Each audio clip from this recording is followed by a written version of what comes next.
meu nome é Caroline, eu sou conselheira do CRM. Estamos aqui para mais um podcast do Conselho. Desta vez nós estamos recebendo o Dr. Ricardo Mai.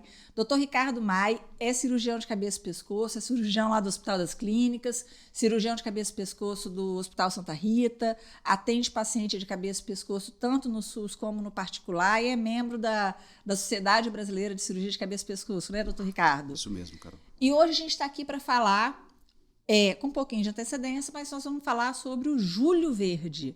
O Julho Verde é uma campanha de prevenção para o câncer de cabeça e pescoço, não é isso? Isso. É uma campanha de informação e de prevenção, né? Divulgação de prevenção. Ela foi criada em 2015, inicialmente, é uma campanha até relativamente jovem, para orientar as pessoas e os profissionais de saúde quanto à questão de detecção precoce do câncer de cabeça e pescoço, que é um câncer pouco conhecido em geral pela população, mas que tem uma alta mortalidade quando diagnosticado tardiamente. Então, o ideal é sempre fazer campanhas de divulgação para a detecção precoce e um melhor resultado no tratamento oncológico. E essa campanha, doutor Ricardo, ela é voltada para a população, para os médicos ou para ambos? Para ambos, para ambos. Na verdade, é um estímulo aos profissionais da área de cabeça e pescoço que divulguem mais essa informação à população. Porque se a gente for analisar, a população ela não sabe muito bem do que é um médico de cabeça e pescoço. Sempre fica essa dúvida, né? Então, a campanha é para isso, é para informar quais são as lesões, né, os tumores mais frequentes da região da cabeça e pescoço e fazer com que essa população fique instruída para diagnosticar precocemente. Doutor Ricardo, além de você ser médico do Hospital Universitário, você também é professor da Universidade Federal do Espírito Santo. Exato. Me fala como é que os alunos se interessam, como é que eles prestam atenção na aula, se eles se interessam, como que é lidar com os alunos da graduação da medicina em relação à cirurgia de cabeça e pescoço propriamente dito? Sim, eu acho fundamental. A gente tem sempre estimulado os alunos a diagnosticar, a fazer um exame físico, na verdade, adequado, porque a gente, desde o início da faculdade, a gente sabe que a área de cabeça e pescoço é uma área pouco explorada, né? A anatomia da cabeça e pescoço é uma área pouco explorada durante a formação médica, né? Os dentistas, eles têm uma formação em anatomia de cabeça e pescoço muito melhor do que os médicos. Então, a gente precisa recuperar essa informação, esse conhecimento. E a função do professor de cabeça e pescoço é estimular o aluno a conhecer, né? Porque, na verdade, quando ele vai fazer o atendimento básico de saúde, quando ele for lá para a unidade básica de saúde, ele precisa detectar, né? Ele precisa ter capacidade de avaliar uma lesão inicialmente e falar, opa, essa lesão é uma lesão suspeita, então eu preciso encaminhar para um profissional, porque senão a doença vai progredir. Eu acho que a gente tem dois pontos importantes aqui. Primeiro, o médico generalista, o médico que está na atenção básica, o que faz esse atendimento primário do paciente, que vai chegar com sintomas gerais, depois a gente vai falar um pouquinho dos sintomas. Sim. E a outra coisa é o médico especialista em cirurgia de cabeça e pescoço. Nós vamos falar um pouquinho mais da prevenção, do diagnóstico, mas eu queria pegar nisso aqui. São poucos médicos de cabeça e pescoço do estado. O que eu me lembro de cabeça... 5 ou 6, mas assim... Não, nós temos em torno de 19 ou 20, mais mas ou menos. É quase mais ou menos a mesma quantidade de nutrólogos, né? Acredito que sim. É quase a mesma coisa de nutrólogos com o RQE. Vamos falar dos médicos especialistas. Claro. E aí, tem campo para quem quer se especializar em cirurgia de cabeça e pescoço? Tem campo, sim. A gente tem visto que, na verdade, a busca pela especialidade tem diminuído.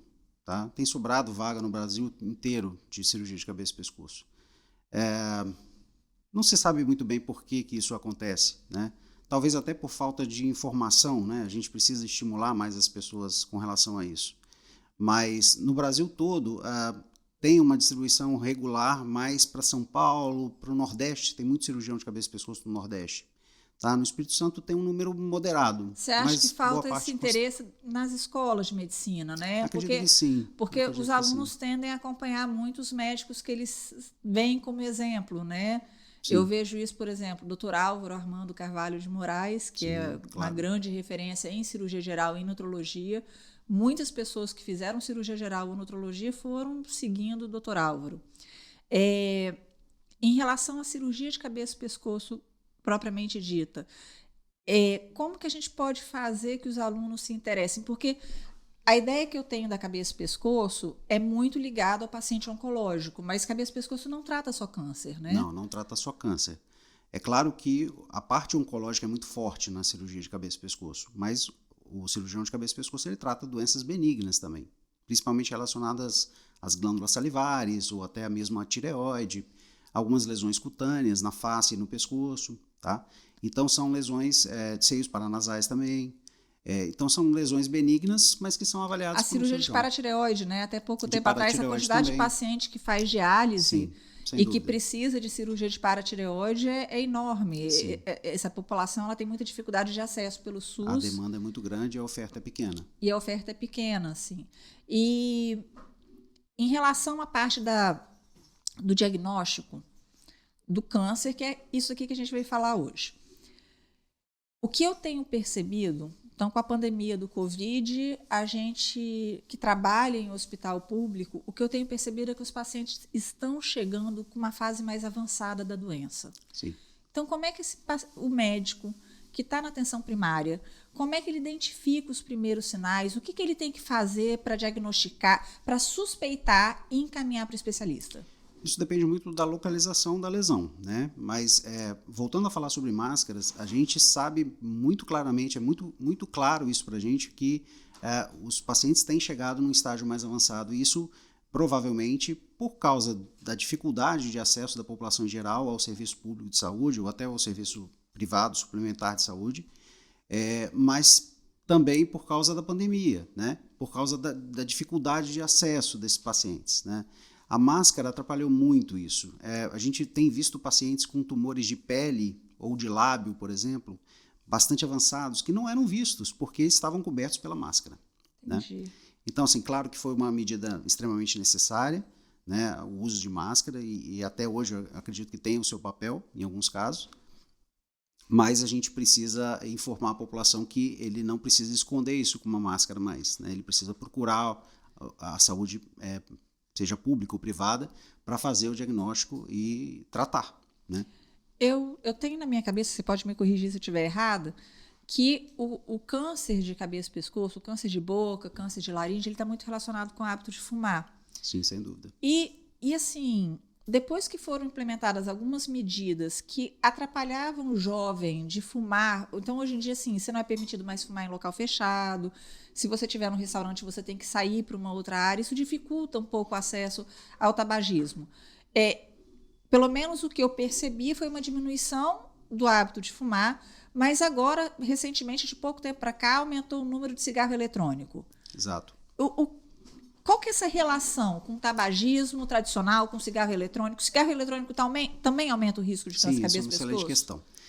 O cigarro eletrônico foi criado, na verdade, na China e nos Estados Unidos para diminuir o uso de cigarro, né, do tabaco tradicional.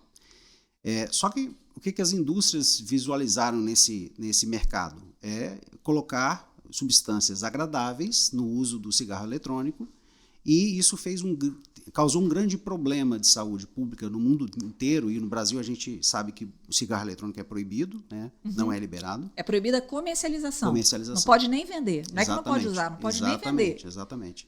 Mas a gente sabe que informalmente isso acontece muito, né? Principalmente entre a população jovem. Então a gente tem visto crianças, né? Adolescentes e adultos jovens consumindo cigarro, quando na época em que o cigarro não era eletrônico, eles não faziam uso dessa substância. E sim, claro que o cigarro tradicional ele tem mais agentes carcinogênicos, ou seja, ele tem mais agentes que promovem o câncer, mas o cigarro eletrônico também tem, claro que em número menor. E a gente não tem trabalho ainda para avaliar a longo prazo, né? A gente sabe que o cigarro não causa câncer de uma hora para outra, é a exposição constante e prolongada. Então, certamente a gente vai ter trabalho mostrando relação de uso de cigarro eletrônico com câncer de cabeça e pescoço, ou câncer de esôfago, ou câncer de pulmão, boca. De boca também, claro.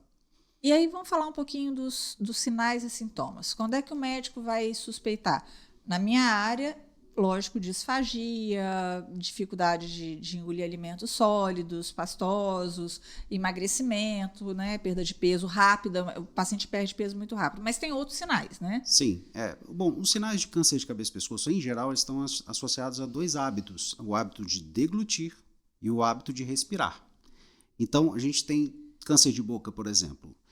Quais são os sinais principais, né? A boca, ela serve tanto para respirar também, quando você respira pela via bucal, mas principalmente para alimentação. Então, uma ferida na boca ou uma lesão brancacenta ou vermelha diferente do restante da mucosa, que não cicatriza, que não volta ao normal num período de 15 dias, ela deve ser avaliada por um profissional de saúde. Seja ele um dentista, quando você não tem acesso ao cirurgião de cabeça e pescoço, ou seja pelo especialista mesmo, cirurgião de cabeça e pescoço, que vai fazer o exame, né, e vai avaliar a necessidade de uma biópsia local, né, para saber se aquela lesão é potencialmente maligna ou já é maligna. E a rouquidão também? Rouquidão também, então a via respiratória. Então, a fala? Alteração na fala, tá?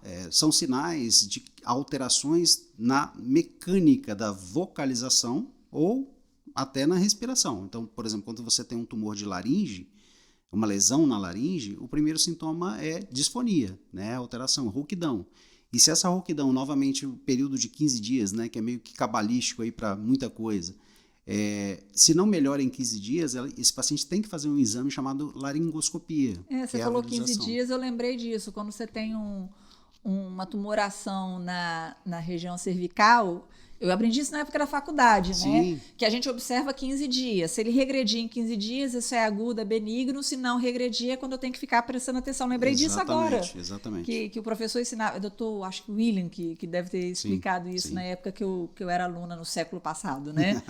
E aí, assim, a gente estava comentando um pouquinho mais cedo sobre as redes sociais, né? Eu vejo muito esse pessoal jovem, os médicos mais jovens, eles têm muito hábito de seguir médicos com muitos seguidores nas redes sociais e que não necessariamente têm algum grau de especialização. E há pouco tempo atrás eu estava comentando que eu estava gostando de ver as suas redes sociais também, né? Que você tem gravado alguns vídeos a convite do Hospital Santa Rita, a convite de sociedade de especialidades, e aí você começou a trabalhar um pouquinho mais na rede social. Como é que está sendo a receptividade dos seus seguidores? Então, isso surgiu basicamente da necessidade de informar adequadamente a população, porque assim, eu não sou muito adepto à exposição, sabe? Eu sou mais reservado, mas a gente percebe que nós temos uma função, principalmente quem trabalha com educação médica, né? Nós temos uma função de informar a população de maneira adequada, porque a rede social ela traz benefícios, mas também traz malefícios, né? A gente tem muita desinformação. Sim. Né? E a função nossa, que tem conhecimento para tal, é fazer com que essa informação correta chegue à população, né? E ele possa se beneficiar disso. Você teve dificuldade para passar essa mensagem para o seu público? Eu lembro que os primeiros vídeos você estava bem sério, Sim. bem... E agora eu te vejo um pouquinho mais solto, pouquinho mais... Você está aqui agora gravando um podcast. Quem diria, doutor Ricardo? Pois é. Quem diria? Você está aqui gravando um podcast agora para poder levar essa informação. Como é que você sente que é isso daí para você, pessoalmente? Não, então, tem me ajudado bastante. Eu já tenho uma certa prática com aula, mas é diferente, né? Muito diferente. Então, assim, eu venho evoluindo bastante, eu acho, né? É a minha impressão. E isso me deixa muito contente. Eu tenho recebido muitas informações, muitos retornos interessantes dos pacientes, principalmente pacientes, agradecendo pela informação, contando sua experiência no tratamento. E eu acho que isso encoraja até os pacientes que têm um problema de cabeça e pescoço. A área oncológica da cabeça e pescoço é muito sofrida para o paciente. O paciente sofre muito, o paciente não consegue comer adequadamente, ele não consegue falar adequadamente. Às vezes ele precisa de uma traqueostomia, então ele não respira na maneira natural, né? Respira através de uma órtese. Então, isso debilita muito o paciente. Né? Mas se chegar cedo para o diagnóstico... Tudo isso muda. Então, câncer tem de cabeça... cura? Tem cura, com certeza. Câncer de cabeça e pescoço, ele tem cura se diagnosticado precocemente. O grande problema é que a gente, numa escala aí de 1 a 4, né, que é o TNM, né, a classificação dos tumores em estágios, a gente tem visto que boa parte dos pacientes chegam em estágios 3 e 4, em que a mortalidade já é muito maior e a chance de cura já diminui bastante. Você está falando isso do SUS ou na rede particular eles também chegam numa fase mais avançada? Então, isso é mais comum no SUS, sem dúvida, por causa da dificuldade de acesso, mas a gente tem muito paciente que chega, na rede privada também, que chega tarde por desinformação. Um dos problemas do câncer de cabeça e pescoço é que os sintomas são muito parecidos com sintomas usuais. Por exemplo, se a gente for pensar no câncer de orofaringe, né, uma lesão de garganta, ela costuma evoluir com uma sensação de irritação, que evolui para uma dor, uma dificuldade até para deglutir, né? E isso pode ser confundido. O paciente às vezes acha que isso é normal, que é uma infecção de garganta que não está melhorando, então não procura o profissional para fazer uma avaliação adequada. Infelizmente, eu já peguei já atendi paciente no SUS que ficou tratando de amidalite por 6 meses com antibiótico, e isso me deixa extremamente preocupado, assim, porque não é possível, né? Alguma coisa falhou nesse processo de formação do profissional, né? Então, acho que a nossa função é essa aí. Você está falando isso, eu lembrei agora de uma paciente que eu atendi lá em Ribeirão Preto. Essa paciente vinha com sinusite de repetição. Sim. E aí ela chegou no consultório, chegou no pronto-socorro, e eu pedi uma radiografia, né? E a radiografia dela limpa. Não tinha nem espessamento de seio. E na época lá já tinha radiografia no sistema, no computador, e eu tive a curiosidade de ver as radiografias anteriores, e nenhuma delas tinha nível, nenhuma tinha nem espessamento. Aí eu virei para ela e falei assim, meu bem, ó, não tem alguma coisa que não está batendo aqui, porque em nenhuma radiografia sua eu vi sinusite propriamente dita, você não tem febre, a única coisa que você me reclama é dor. Aí eu encaminhei para o médico especialista em dor, para o neurocirurgião, e ela tinha uma neuralgia do trigêmeo, ela fez a ablação, ela voltou no pronto-socorro para me agradecer. Eu acho que o que falta, Ricardo, assim, é o médico de referência. Porque se você vai cada vez num médico diferente, o médico ele não consegue fazer uma linha de raciocínio. Não, sem dúvida. Ele vai chegar falando assim, olha, eu estou com dor para deglutir, eu tive uma febre, porque o tumor pode fazer uma febre baixa, não pode? Assim, uma febre que pode confundir com quadro viral, mas eu estou sentindo cansaço, dor no corpo, vai pensar no quadro infeccioso e vai voltar e falar assim, olha, eu já tratei, não melhorou, vai mudar o antibiótico, e talvez o médico não faça essa linha de raciocínio, né? Sim, esse é um problema, né? Hoje a gente tem visto que os pacientes têm procurado diferentes profissionais para a mesma avaliação, e isso realmente perde isso, né? Perde essa sequência, porque nem sempre o médico consegue dar diagnóstico no primeiro atendimento, é a não resposta ao tratamento que pode ser um indicativo do caminho correto, né? Eu acho que esse é o ponto agora, não resposta ao tratamento. Isso. Porque no exame geral, na ectoscopia normal, você não vai ver nada muito diferente. Sim, mas até porque é mais interno, assim. Ou você já consegue palpar gânglio, como é que é essa...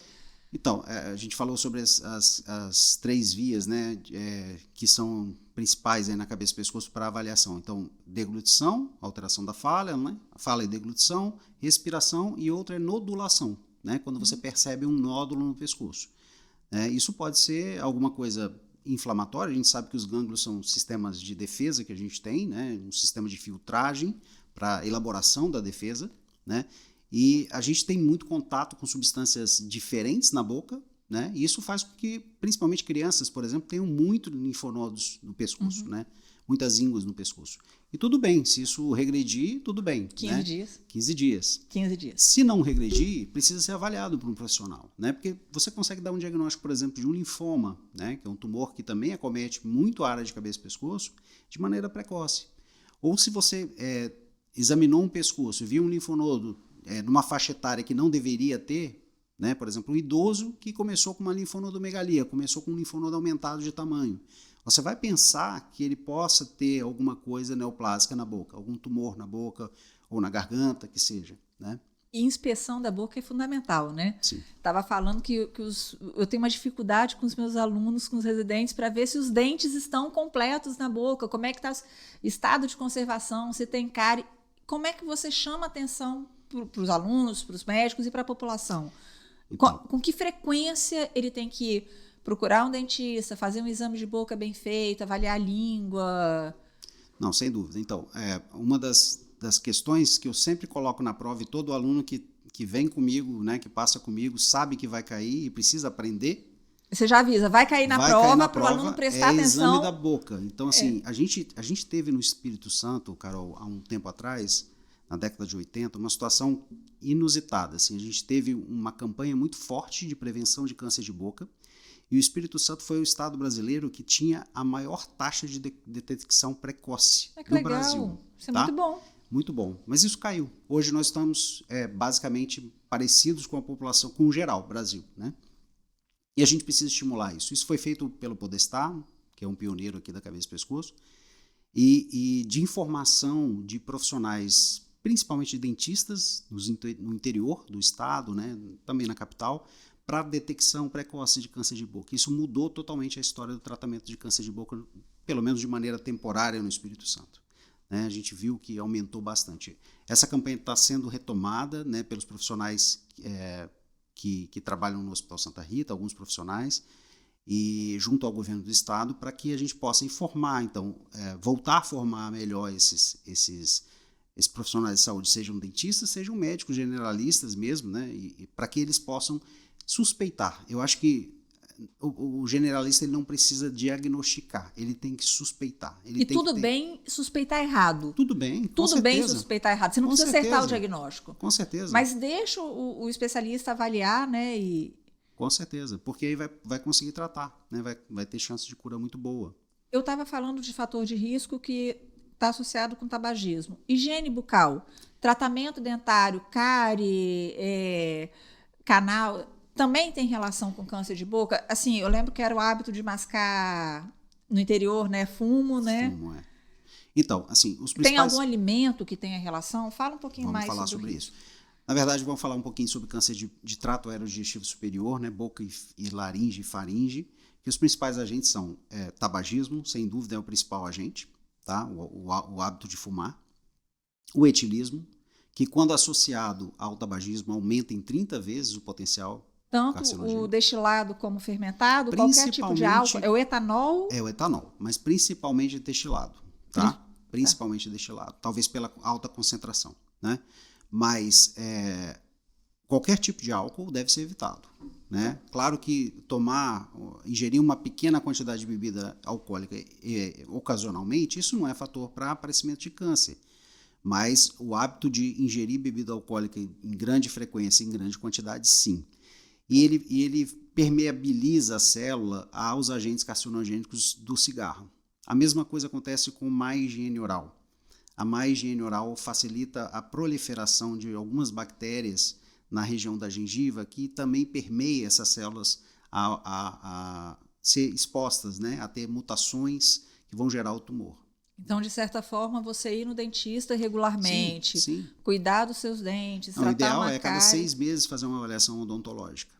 Né? Isso que a gente sabe que é o ideal para que todo paciente O uso faça. de prótese dentária aumenta risco ou não tem? Não aumenta. O uso de prótese de maneira adequada não aumenta o risco. Com a limpeza adequada e com o encaixe adequado. Né? O problema é o trauma de repetição. Então, o problema da prótese é quando você tem um trauma de repetição no mesmo local, e isso sim é fator. Tá? E a gente tem também a questão do HPV para câncer de orofaringe. Né? O HPV é uma doença sexualmente transmissível e inicialmente se pensava que tinha associação com câncer de boca também, até tem alguns estudos americanos, no Brasil a gente não conseguiu visualizar isso muito bem, mas tem mais com relação à orofaringe. Tá? O herpes, não. Aquele herpes labial que dá no cantinho da boca, que grande parte da população tem, não tem relação com câncer. Esse não tem relação com câncer. Tá, os subtipos são 16 e 18, né, que são basicamente os mesmos de câncer de colo de útero e de pênis. O que a gente vê é que é uma população mais jovem, tá? Esses pacientes que têm câncer relacionados ao HPV. Né? E no caso, você falou vamos falar de infecção de boca, né? A boca ela tem mais anaeróbio, não é isso? Sim. Essas bactérias têm relação também? A monilíase oral, os pacientes que são imunocomprometidos têm algum tipo de relação ou só o HPV mesmo? Saíram alguns trabalhos há algum tempo atrás que a grande dificuldade que a gente tem é que, como o câncer é multifatorial, você tem dificuldade, às vezes, de isolar um fator e analisar somente esse fator. Né? Mas a gente sabe que a flora ideal de boca é a usual, é a que a gente tem. Tá? Então, alguns trabalhos mostraram que o uso de enxaguante bucal estava prejudicando. Claro que a associação você não pode falar assim, o uso de enxaguante bucal causa câncer de boca, de jeito nenhum, tá?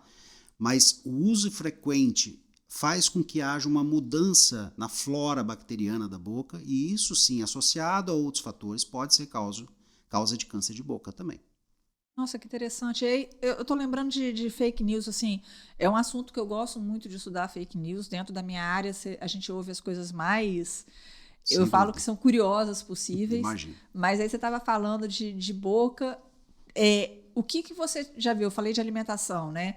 Mas essa história de água com limão, água alcalina, que o pessoal usa para prevenir ou para tratar, o que tem de comprovado mesmo em relação ao câncer de boca e de orofaringe? Bom, então são esses fatores, né? Tabagismo, etilismo, má higiene oral, trauma de repetição e o uso disso. Na verdade, é um fator de proteção, que é a alimentação rica em alimentos naturais, sem processamento. Então, o uso de alimentos ultraprocessados, né, enlatados, embutidos, ele é fator de risco também para câncer, né, do trato aerodigestivo superior e, obviamente, de boca também. E a gente sabe que consumir alimentos saudáveis e pouco processados é fator de proteção. Tem vários trabalhos mostrando que uma alimentação regrada, com baixa ingesta de carne vermelha e uso de vegetais, de maneira abundante, é um fator protetor para câncer do trato aerodigestivo superior. Eu estava lembrando, você falou do Dr. Podestar, a esposa dele, a Olivia, maravilhosa, nutricionista, sim. E ela sempre fala, carne vermelha, 300 a 500 gramas por semana. Eu brinco com ela, falo assim, Olivia, isso aí a gente faz quando faz churrasco, a gente calcula isso por pessoa no churrasco. Mas assim, o consumo de carne vermelha, embutidos, que tem relação mesmo, ela estuda muito essa parte de câncer cabeça e pescoço. E eu tenho a oportunidade de conviver com ela, ela não come embutido de jeito nenhum, mortadela, presunto, essas coisas, ela não come de jeito nenhum. A salsicha, né, que ela é cheia de corante, conservante. Sem dúvida. É aquela coisa que for natural. Isso. O que é da natureza é saudável. Assim, exatamente, é uma regra básica, mas que funciona muito bem. Manter um peso saudável, né? Sim, obesidade está relacionado principalmente a câncer de tireoide também, tá? Então, câncer de tireoide é o 5º mais frequente nas mulheres, tá? E tem alta chance de cura, muito alta, tá? Mas precisa ser diagnosticado de maneira precoce também. E ele está relacionado à história familiar, positiva, à exposição à radiação, principalmente em cidades que tiveram acidentes nucleares, ou profissionais que trabalham com radiologia, por exemplo, expostos à radiação sem proteção, e trabalhos recentes também mostrando que a obesidade é um fator de risco para câncer, para alguns tipos de câncer, né? Câncer de colo, câncer de mama e também câncer de tireoide.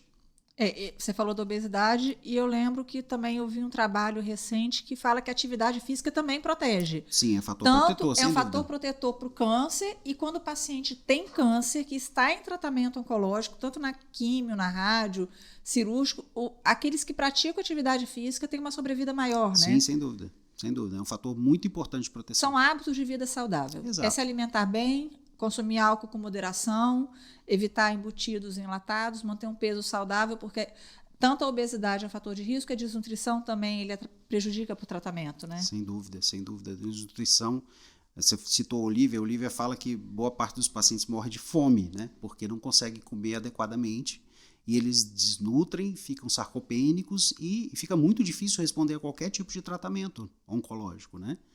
Então, esses pacientes evoluem muito mal. Lá no Hospital das Clínicas, a gente tem um bom resultado. Não colocamos isso no papel ainda, mas já tem algum tempo que eu trabalho lá com você, né?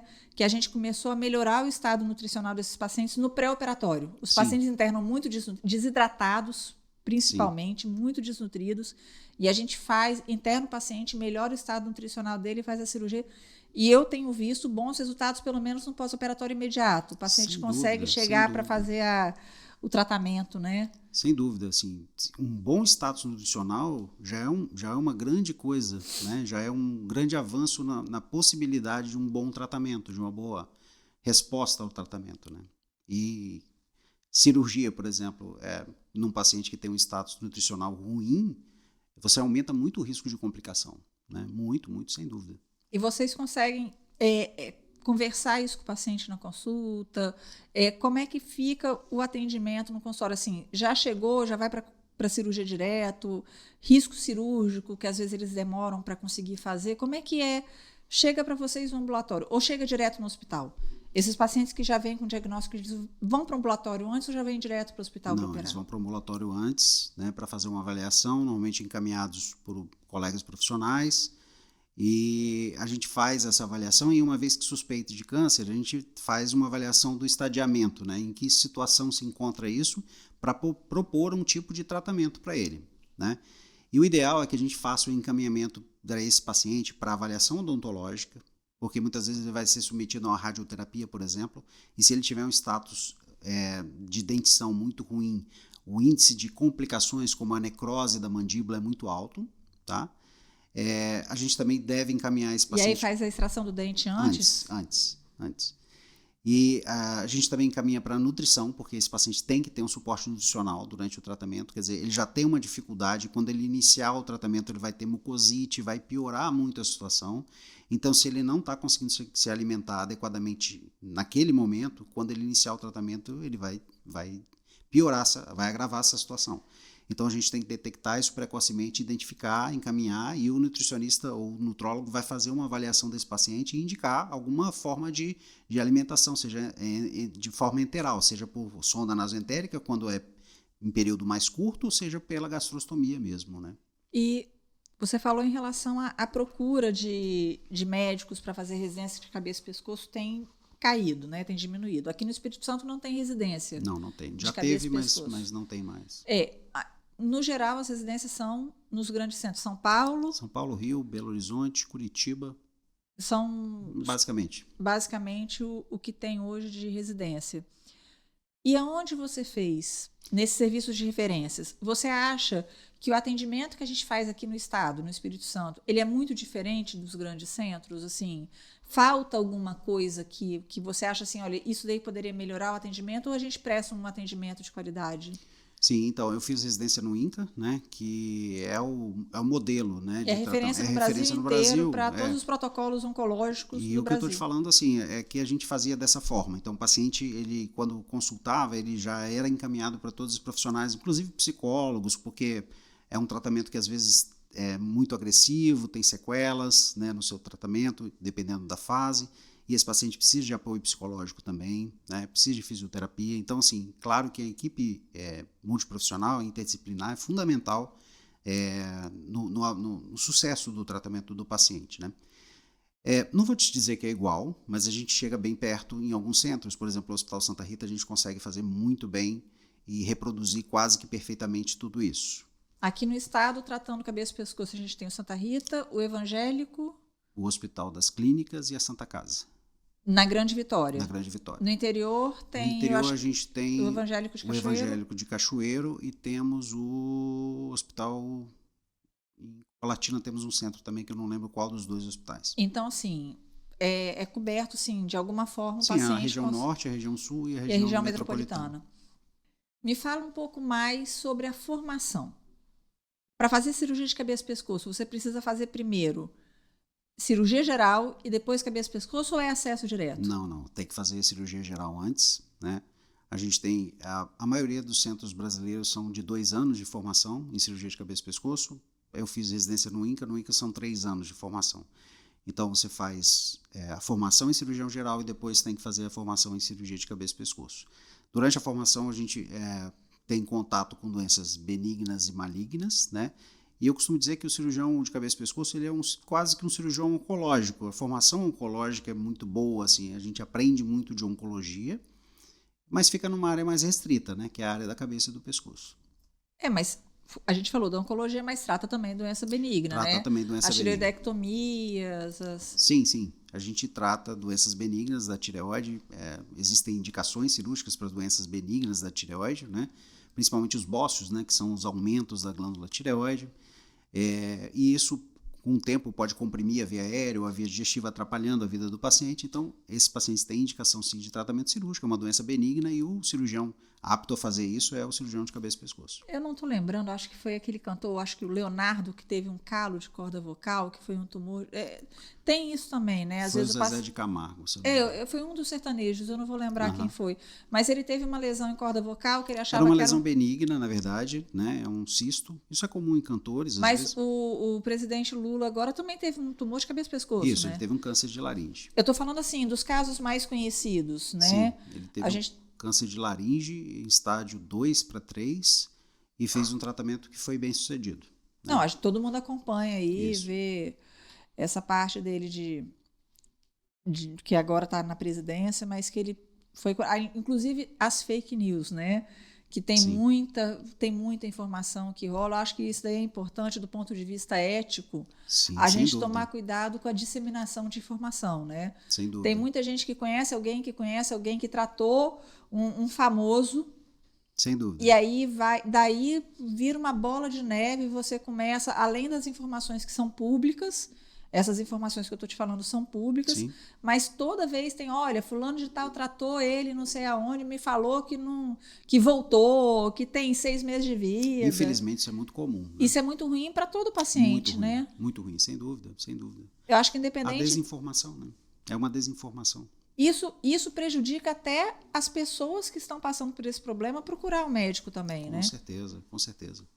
Então, acho que é fundamental que a gente faça a divulgação de informação correta para que o paciente possa procurar o serviço, né, de atendimento e possa se beneficiar disso. Então, vamos finalizar aqui. Eu queria que você falasse um pouquinho mais da campanha do Julho Verde, que fala da prevenção, de como que a gente pode fazer para divulgar isso daí, como que a gente pode ajudar nas redes sociais. Deixa o seu recado final para os médicos, para os pacientes. Então, acho que a campanha de Julho Verde é uma campanha que é informativa para a população em geral e também para os médicos, profissionais de saúde, para que deem atenção, chamem atenção, né, para os principais sintomas, aparecimento de nódulos no pescoço, aparecimento de lesões na boca que não cicatrizam, para que a gente possa dar o diagnóstico de maneira mais precoce possível e que tenha uma melhor resposta oncológica no tratamento. Seguir as redes sociais da Sociedade Brasileira Sim, de Cirurgia sem dúvida. de Cabeça e Pescoço, seguir as redes sociais do Dr. Ricardo Mai, que tem muita coisa interessante, e aproveita também para seguir as redes sociais do Conselho. A gente está no Instagram, a gente tem agora o nosso canal do YouTube por onde está passando os podcasts. Eu tenho ouvido muitos podcasts quando estou indo para o trabalho através do Spotify, então dá para escutar pelo Spotify. E se você gostou desse podcast de hoje, lembre-se de deixar o curtida, fazer a curtida, compartilhar com os amigos de vocês, lembrar na campanha, compartilhe o podcast também nas redes sociais de vocês para você aumentar com que mais pessoas tenham acesso a essa informação. Queria agradecer, doutor Ricardo, muito obrigada pela participação. Eu acho que se a gente conseguir atingir 5, 10, 50 médicos, já com certeza, fez o papel da campanha, de né? Formiguinha, né? Campanha de formiguinha, e se algum paciente for beneficiado, já valeu a pena. Já valeu, sem dúvida, sem dúvida. Muito obrigada pela participação, doutor Ricardo, e até a próxima.